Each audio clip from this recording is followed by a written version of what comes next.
Hello friends, मैं योगेश कुमार गंगवा स्वागत करता हूं आपके अपने YouTube channel Yogiraj study junction पर। जैसा कि हम सीटेट के लिए पढ़ाई कर रहे थे, CTET, TET and super TET. CTET का एग्ज़ाम जैसा कि आपको पता है कि डेट पोस्टपोन हो गई है, 5 जुलाई को होने वाला था लेकिन अब नहीं होगा। कोई नई डेट अभी नहीं आई है। जैसे ही कोई न्यू अपडेट आती है मैं आपको तुरंत ही सूचित करूँगा। तब तक के लिए क्या है कि हमें जो पढ़ना है वो तो पढ़ना ही है भाई, क्योंकि तैयारी तो हमें अपनी रखनी पड़ेगी। तैयारी हमें कमीशन करके तो देगा नहीं, पेपर तो सेट करके रखा है उन लोगों ने, कभी भी पेपर करा सकते हैं। उसका मतलब ये नहीं है अभी डेट एग्ज़ाम पोस्टपोन हो गया तो कभी नहीं होगा, कभी तो होगा एग्ज़ाम। तब तक के लिए पहले से पढ़ना बहुत ज़रूरी है। प्रैक्टिस अपनी जारी रखिए, नोट्स बनाते रहिए। तो आज मैं आपको बाल विकास का फर्स्ट चैप्टर जो है स्टार्ट करने जा रहा हूँ। तो देखिए क्या है। हेलो गाइस,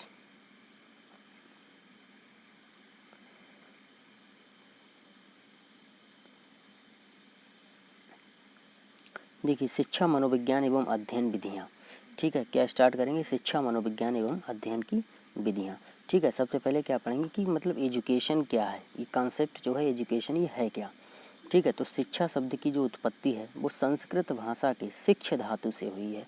यानी संस्कृत में एक धातु है शिक्ष। ठीक है, उससे किसकी उत्पत्ति हुई है? शिक्षा की। ठीक है, जिसका अर्थ क्या है? सीखना, सिखाना या विद्या प्राप्त करना या ज्ञान ग्रहण करना। ठीक है, यानी शिक्ष धातु जो है संस्कृत की, उसका क्या अर्थ है? सीखना, सिखाना, विद्या प्राप्त करना या ज्ञान ग्रहण करना। ठीक है, इसे अंग्रेजी में क्या कहते हैं दोस्त? अंग्रेजी में इसे कहते हैं एजुकेशन। सबको मालूम है अंग्रेजी में इसे क्या कहते हैं? एजुकेशन। तो जो एजुकेशन शब्द है इंग्लिश का, इंग्लिश वर्ड, तो इसकी उत्पत्ति कैसे हुई है? इसकी एक लैटिन भाषा। ठीक है, यहाँ पे ये गलत लिखा हुआ है लैटिन। लैटिन कोई वर्ड नहीं होता है, यहाँ पे एन होना चाहिए, यानी कि ना होना चाहिए। लैटिन, लैटिन भाषा है। जो लैटिन भाषा का एक वर्ड है एजुकेटम। एजुकेटम से इसकी उत्पत्ति हुई है एजुकेशन वर्ड की। ठीक है, तो एजुकेटम जो है वो ई और ड्यूको दो शब्दों से मिलकर बना है। एक तो ई और ड्यूको, जिसमें से ई का जो अर्थ होता है वो अंदर से, अंदर से, फ्रॉम इनर साइड, इंटरनल। ठीक है, ई का मतलब क्या है? अंदर से। और डूको का अर्थ होता है बाहर लाना। यानी कि अंदर से बाहर लाने का मतलब यही है कि किसी के अंदर जो प्रतिभाएं छिपी हैं, ठीक है, या उसकी अंतर्निहित जो शक्तियां हैं, उन सबको क्या है कि बाहर लाना। ये क्या कहलाता है?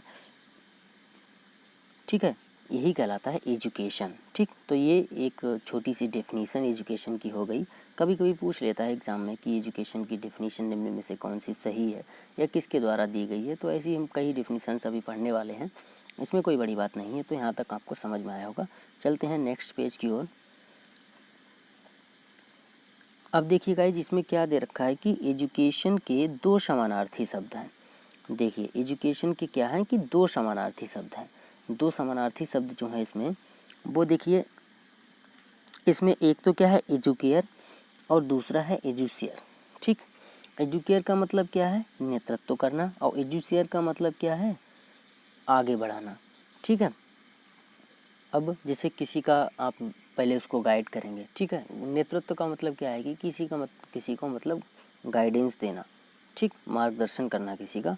ठीक है, फिर उसको आगे बढ़ाना उसी दिशा में। तो दोनों लगभग एक ही बात है।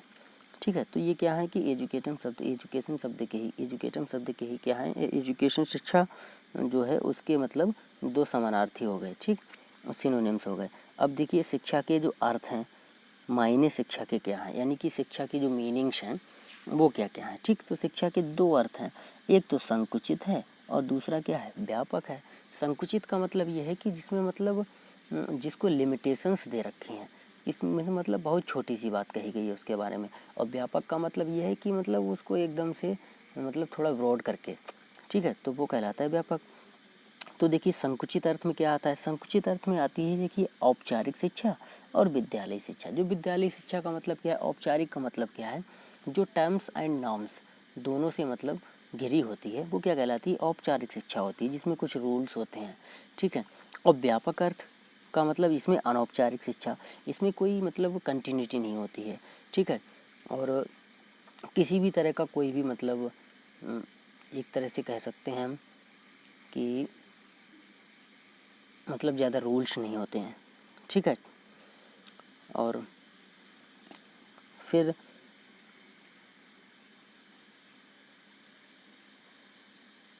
आगे चलते हैं। हाँ तो गाइस जो एक बार फिर रिवाइज कर लेते हैं, रिकैप कर लेते हैं कि संकुचित अर्थ की जो शिक्षा है वो औपचारिक शिक्षा है, स्कूली शिक्षा, विद्यालय शिक्षा।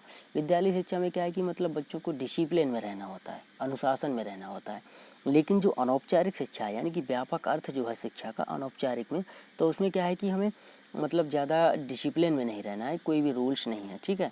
और हमें ये नहीं मतलब कोई भी काम सोच सोच के नहीं करना है, ठीक है। तो ये सब आपको समझ में आ गया होगा। आगे चलते हैं। संकुचित अर्थ, अब देखिए संकुचित अर्थ की एक डिफिनीशन है, वो क्या है। देखिए संकुचित अर्थ या औपचारिक शिक्षा, ठीक। इसमें क्या है कि विद्यालयी शिक्षा को औपचारिक शिक्षा कहा जाता है, यानी जो विद्यालय में हम सीखते हैं वो सब क्या कहलाता है, वो हमारा औपचारिक शिक्षा के अंतर्गत आता है। और इसमें निम्नलिखित तत्वों के अंतर्गत शिक्षा को सीमित करने का प्रयास किया गया है। यानी इसमें क्या है कि मतलब निम्नलिखित जैसे कुछ रूल्स बना दिए, ठीक, एक निश्चित पाठ्यक्रम दे दिया, सिलेबस दे दिया कि भाई यही तुमको पढ़ना है, स्टैंडर्ड जैसे 8th स्टैंडर्ड में आपको ये बुक पढ़नी है, उसमें इतने इतने चैप्टर्स हैं, ठीक है, उन चैप्टर्स में ये कंटेंट है, ठीक। तो कंटेंट को मतलब लिमिटेशंस दे दी गई हैं कि इतना आपको पढ़ना है, तो वो सब क्या हो गया कि संकुचित अर्थ की शिक्षा हो गई, ठीक है। विद्यालय है, इसमें शिक्षक होते हैं, शिक्षार्थी होते हैं, पाठ्यक्रम और समय सारणी होती है, ठीक है। देखिए विद्यालय सबको पता है कि स्कूल्स को क्या कहते हैं, हिंदी में विद्यालय कहते हैं। शिक्षक का मतलब टीचर्स जो हमें पढ़ाते हैं, शिक्षार्थी का मतलब जो बच्चे वहाँ सीखने, लर्नर, ठीक है। और पाठ्यक्रम का मतलब वही है कि सिलेबस, ठीक, कंटेंट। और समय सारणी का मतलब ये है कि किस टाइम क्या पढ़ाना है, कौन से टाइम क्या सब्जेक्ट पढ़ाना है, किस टाइम बच्चों को भोजनावकाश देना है, ठीक, कब छुट्टी होनी है। तो ये सब क्या है कि ये सब इसमें आता है एक औपचारिक शिक्षा में। अब चलते हैं आगे। देखिए व्यापक अर्थ या अनौपचारिक शिक्षा, यानी व्यापक अर्थ या फिर अनौपचारिक शिक्षा क्या है कि ये जीवन पर्यंत चलने वाली प्रक्रिया है। इसके लिए किसी निश्चित समय, व्यक्ति या स्थान की आवश्यकता नहीं होती है। जैसा कि मैंने बताया कि इसमें कोई भी रूल्स, टर्म्स एंड कंडीशंस या फिर किसी भी तरह का डिसिप्लिन नहीं होता है। ये जो प्रक्रिया है ये जीवन पर्यंत चलने वाली प्रक्रिया है। ये पता नहीं मतलब बच्चा जब जन्म लेता है तब से शुरुआत हो जाती है इसकी, और जब तक व्यक्ति की मृत्यु होती है तब तक ये मतलब चलती ही रहती है, ठीक। और ये प्रक्रिया एक व्यक्ति के लिए तो उसी टाइम फिनिश हो गई, ठीक, जब वो मर गया तो उसके लिए क्या है। लेकिन ये प्रक्रिया हम सबके लिए अगर देखी जाए तो ये संसार में कभी भी ना बंद होने वाली प्रक्रिया है, ये हमेशा ऐसे ही चलती रहेगी। तो ये जीवन पर्यंत चलने वाली प्रक्रिया है, ठीक है। इसके लिए निश्चित समय, व्यक्ति या स्थान की आवश्यकता भी नहीं होती है, ठीक। इसमें क्या है कि ये कभी भी, कहीं भी, किसी भी समय ली जा सकती है। यानी कि हम जैसे मतलब कहीं जा रहे हैं, ठीक, रास्ते में हमें कोई चीज़ मिली, उससे अगर सीखने को कुछ मिलता है तो हमने ले लिया, ठीक है। और अगर नहीं भी सीखने को मिलता है तो भी कोई बात नहीं, हमारे पास से किया जाता है। तो ये वही वाली शिक्षा है कि इसमें अगर मिलता है तो भी सही और नहीं मिलता है तो भी सही है, ठीक। यानी ये कभी भी हो सकती है। ये ज़रूरी नहीं कि हमारे टीचर्स आएंगे तभी हम पढ़ेंगे, या गार्जियन हमसे कहेंगे तभी हम पढ़ेंगे, किताबें होंगी तभी हम पढ़ेंगे। ये वो शिक्षा है कि खेल खेल में भी सीखी जा सकती है और किसी भी तरह से कहीं से भी ज्ञान का अर्जन किया जा सकता है। अब देखिए शिक्षा की परिभाषाएं, ये बहुत इंपॉर्टेंट है। क्वेश्चन पेपर में आता है कि ये परिभाषा किसके द्वारा दी गई है, कि इसके द्वारा इनने कौन सी शिक्षा की परिभाषा दी है, निम्न में से कौन सा शिक्षाविद है, ठीक है। तो ये इस टाइप के क्वेश्चंस यहाँ से कवर हो जाएंगे, ठीक है गाइज। तो डेफिनीशंस ऑफ एजुकेशन, ठीक, शिक्षा की परिभाषाएं, ठीक है। तो शिक्षा की परिभाषाओं में हम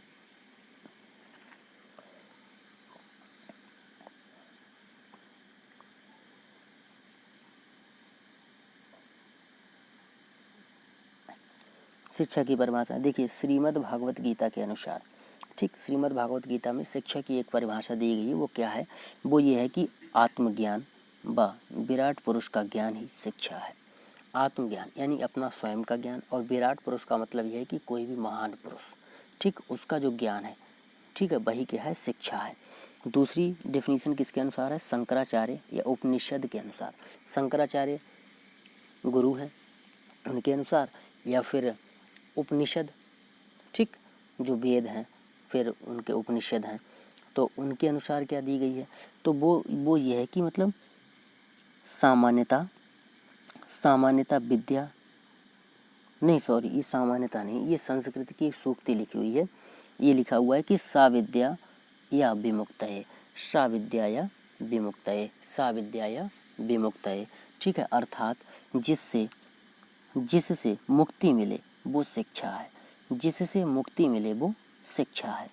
ठीक है, क्या लिखा हुआ गाइज, जिससे मुक्ति मिले वो शिक्षा है, यानी कि ऐसा ज्ञान जिससे हमारी आत्मा को मुक्ति मिले, ठीक, वो क्या कहलाती है, शिक्षा कहलाती है। स्वामी विवेकानंद जी शिक्षा को कैसे परिभाषित करते हैं कि व्यक्ति में पूर्व निहित, पहले से निहित पूर्णता को अभिव्यक्त करना ही शिक्षा है। यानी कि आपके अंदर जितनी भी क्वालिटीज़ हैं उनको आपको मतलब अपीयर करना, किसी के सामने मतलब अभिव्यक्त करना, तो वो क्या कहलाता है, शो करना, शो ऑफ करना, वो क्या कहलाता है कि विवेकानंद जी ने उसी को क्या दिया कि यही एजुकेशन है, यही शिक्षा है। ठीक, आगे चलते हैं। अब देखिए हमारे गांधी जी ये भी पीछे रहने वाले नहीं, इन्होंने भी एक डिफिनीशन दे डाली शिक्षा की। तो उन्होंने क्या कहा कि शिक्षा से मेरा तात्पर्य बालक तथा व्यक्ति के शारीरिक, मानसिक एवं आत्मा के सर्वोत्तम एवं सर्वांगीण विकास से है। सबसे लंबी परिभाषा लिखी भाई महात्मा गांधी जी ने। कह रहे हैं कि शिक्षा से मेरा तात्पर्य बालक तथा व्यक्ति के शारीरिक, मानसिक एवं आत्मा के सर्वोत्तम सर्वांगीण विकास से है। इनका कहने का मतलब ये है कि शिक्षा को इन्होंने जो माना है वो बालक तथा व्यक्ति का जो शारीरिक विकास उसका हो रहा है, उसका मानसिक विकास हो रहा है, या फिर उसके आत्मा के सर्वोत्तम या सर्वांगीण विकास से है। यानी total all development, all round development जो है उससे इन्होंने क्या कहा कि यही एक शिक्षा है। ठीक है गाइज, अब देखिए हम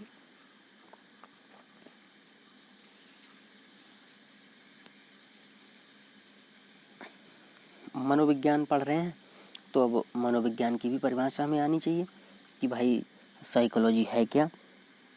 तो देख लीजिए साइकोलॉजी क्या है।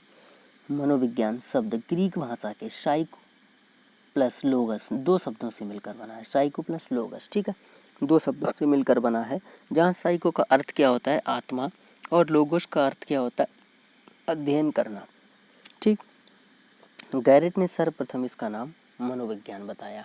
यानी अगर पूछा जाए कि मनोविज्ञान को सबसे पहले मनोविज्ञान किसने कहा, तो वो क्या आएगा, गैरेट का नाम आएगा। ठीक है, ऑप्शन गैरेट हम पिक करेंगे। अब देखिए मनोविज्ञान की अलग अलग परिभाषाएं हैं, मनोविज्ञान को लोगों ने कैसे परिभाषित किया है ये देख लीजिए गाइज। सबसे पहली परिभाषा क्या है कि मनोविज्ञान आत्मा का विज्ञान है। ये कहा है प्लेटो, अरस्तू और डेकार्टे, ये तीन लोग क्या कहते हैं कि मनोविज्ञान जो है वो आत्मा का विज्ञान है। किसका विज्ञान है, आत्मा का विज्ञान है। आगे चलते हैं, मनोविज्ञान मन का विज्ञान है, यानी ये कहा है पोम्पोलॉजी ने, मन का विज्ञान, मनोविज्ञान मन का विज्ञान, तो पोम्पोलॉजी। अगर कहा जाए कि मनोविज्ञान आत्मा का विज्ञान, तो इसमें प्लेटो, अरस्तू और डेकार्टे ये तीन लोग आते हैं। ठीक है, मन का विज्ञान पूछे तो पोम्पोलॉजी। अब देखिए मनोविज्ञान चेतना का विज्ञान है, मनोविज्ञान चेतना का विज्ञान है। तो इसमें क्या है कि वाइब्स हैं, विलियम वुंट हैं और विलियम जेम्स हैं और जेम्स सल्ली हैं। ये जेम्स सल्ली लिखा हुआ है गाइज, ये क्या लिखा हुआ है देखिए,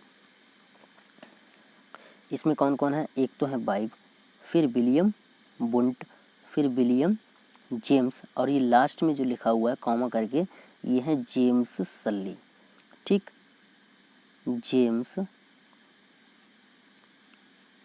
हो गया और सल्ली।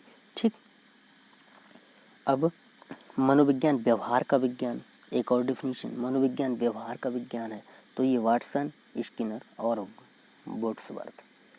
वुडवर्थ। ठीक है, तो अब देखिए व्यवहारिक वैज्ञानिक अगर पूछे जाएं तो एक तो वाटसन है, ठीक, और स्किनर हैं, BF स्किनर जिनका पूरा नाम है, और वुडवर्थ। ठीक है, अब आगे चलते हैं। देखिए वुडवर्थ का कथन है कि मनोविज्ञान ने सर्वप्रथम अपनी आत्मा का त्याग किया, फिर अपने मन का त्याग किया, फिर अपनी चेतना का त्याग किया और वर्तमान में व्यवहार विधि को अपना लिया है। यानी देखिए सबसे पहले मनोविज्ञान को क्या कहा जाता था कि आत्मा का विज्ञान। ठीक है, तो इसमें अब आत्मा से चेंज हुआ तो आया मन पे, यानी फिर कहा जाने लगा इसे मन का विज्ञान, पोम्पोलॉजी कहने लगे। फिर इसका नाम रखा गया चेतना का विज्ञान। अब चेतना से भी हटके इसका नाम इस टाइम क्या है, प्रेजेंट में इसका नाम क्या है, वो है बिहेवियर। ठीक है, यानी कि बिहेवियर का विज्ञान जो है, ठीक है, यानी व्यवहार विधि जो है वो क्या कहलाएगी, मनोविज्ञान कहलाएगी। अब देखिए स्किनर साहब क्या कहते हैं, स्किनर साहब कहते हैं कि मनोविज्ञान व्यवहार व अनुभवों का विज्ञान है। अब मैंने बताया था कि आपको ये वाटसन है, स्किनर है और वुडवर्थ है, ये सब क्या है कि व्यवहारवादी है। ठीक है, तो स्किनर के अनुसार क्या है कि मनोविज्ञान व्यवहार व अनुभवों का विज्ञान है। दूसरे वाटसन क्या कहते हैं, मनोविज्ञान व्यवहार का शुद्ध धनात्मक विज्ञान है। ठीक है, इन्होंने व्यवहार की बात कही। वाटसन जी कहते हैं कि मनोविज्ञान व्यवहार का शुद्ध धनात्मक विज्ञान है। ठीक है, जबकि स्किनर जी का कहना है कि मनोविज्ञान व्यवहार व अनुभवों का विज्ञान है। चलिए अब आगे चलते हैं, शिक्षा मनोविज्ञान क्या है। ठीक है, यानी कि शिक्षा मनोविज्ञान है क्या। शिक्षा मनोविज्ञान को दो, एक तो इस शिक्षा और दूसरा मनोविज्ञान। शिक्षा क्या है कि व्यवहार का परिमार्जन करना, जबकि मनोविज्ञान क्या है, व्यवहार का अध्ययन करना। ठीक है, परिमार्जन का मतलब ये है कि उस चीज़ को निखारना। अब आगे देखिए, व्यवहार में परिमार्जन के लिए व्यवहार का अध्ययन करना, यानी कि शिक्षा मनोविज्ञान का मतलब क्या हुआ कि व्यवहार में परिमार्जन के लिए व्यवहार का अध्ययन करना। अब जैसे किसी चीज़ में आपको इम्प्रूवमेंट देना है, तो इम्प्रूवमेंट देने के लिए सबसे पहले तो आपको उस चीज़ के बारे में पूरा टोटली उसका नॉलेज होना चाहिए कि इसमें एक्चुअली है क्या। ठीक, फिर उसमें क्या क्या अमेंडमेंट किए जा सकते हैं वो सब आपको पता होना चाहिए। ठीक है, अब आगे चलते हैं। अब देखिए एक डिफिनीशन निकल गई, अर्थात मानव व्यवहार को उन्नत बनाने की दृष्टि से जब मानव व्यवहार का अध्ययन किया जाता है तो अध्ययन की इस शाखा को शिक्षा मनोविज्ञान कहा जाता है।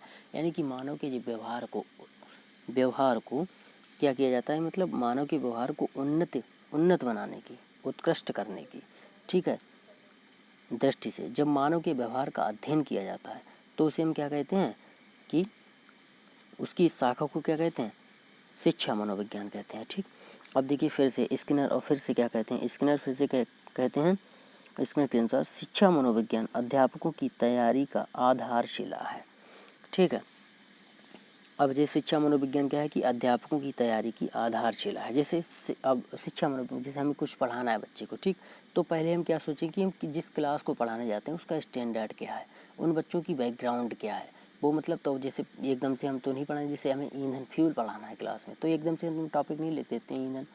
पहले हम बच्चों से ईंधन के बारे में, मतलब उनका पिछले ज्ञान के बारे में पूछेंगे। तो ये सब क्या, ये साइकोलॉजी ही तो है, बच्चों से उस चीज़ के बारे में पूछना, फिर धीरे धीरे उनके मुंह से ही टॉपिक को निकलवाना। यानी प्रस्तावना कौशल प्रश्न जब हम पूछते हैं तो उसमें मतलब बच्चे खुद इंट्रोडक्टिव क्वेश्चन से पूछते हैं तो उनमें बच्चे खुद बताते हैं कि हाँ ये ठीक, जहाँ पे हमारा टॉपिक का मतलब आंसर आ जाता है, टॉपिक का नेम आंसर में बच्चे ले लेते हैं, वहीं से फिर हम अपना टॉपिक स्टार्ट कर देते हैं। इसका मतलब क्या है कि उस टॉपिक के बारे में बच्चों ने पहले से क्या पढ़ रखा है। ये सब रणनीति हम कैसे बनाएंगे, शिक्षा मनोविज्ञान से तो बनाएंगे। तो ये क्या है कि शिक्षा मनोविज्ञान अध्यापकों की तैयारी का जो वो आधारशिला है, यानी कि बच्चों को पढ़ाने के लिए वो जो तैयार करते हैं, जो मटेरियल बनाते हैं, उसकी क्या है कि बेस है, ठीक, नींव है। अब देखिए काल्सनिक के अनुसार, काल्सनिक क्या कहते हैं, काल्सनिक शिक्षा मनोविज्ञान के बारे में क्या कहते हैं कि मनोविज्ञान के सिद्धांतों व परिणामों का शिक्षा के क्षेत्र में अनुप्रयोग शिक्षा मनोविज्ञान कहलाता है। यानी कि मनोविज्ञान के जो सिद्धांत हैं, मनोविज्ञान के जो सिद्धांत यानी कि प्रिंसिपल्स हैं, ठीक है, और जो परिणाम है, ठीक, उनका शिक्षा के क्षेत्र में अनुप्रयोग करना ही क्या है, शिक्षा मनोविज्ञान है। सीधी सी परिभाषा है कि मनोविज्ञान के जो भी परिणाम है या फिर जो भी सिद्धांत है, प्रिंसिपल्स हैं, उनका प्रयोग करना शिक्षा के क्षेत्र में अनुप्रयोग करना क्या कहलाता है, शिक्षा मनोविज्ञान कहलाता है। अब अच्छा, अध्ययन विधियाँ कौन कौन सी होती हैं, तो शिक्षा मनोविज्ञान की मुख्यतया 3 विधियाँ हैं। यानी कि मेन रूप से मेनली कितनी मेथड्स हैं, 3 मेथड्स हैं। पहला है निरीक्षण, ठीक, ऑब्जर्वेशन, और दूसरी क्या है विवरणात्मक, और तीसरी क्या है प्रयोगात्मक, एक्सपेरिमेंटल, ठीक। तो ये 3 विधियाँ हैं, निरीक्षण विधि है, विवरणात्मक विधि है, और तीसरी क्या है प्रयोगात्मक विधि, ठीक।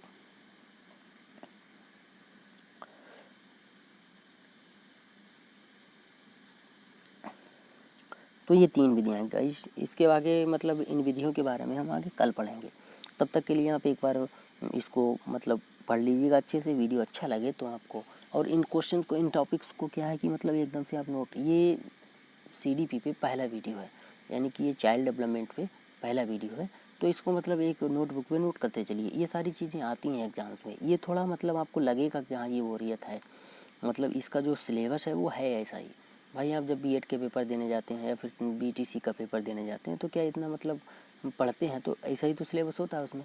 तो एकदम से मतलब कुछ दिन के लिए अपनी आदत डाल लीजिए। अगर सीटेट में आपको अच्छा स्कोर करना है तो इन चीज़ों से तो गुजरना पड़ेगा ही भाई, ये तो पढ़ना ही पड़ेगा। तो इसको पढ़िए। वीडियो अच्छा लगे तो लाइक एंड शेयर करिए।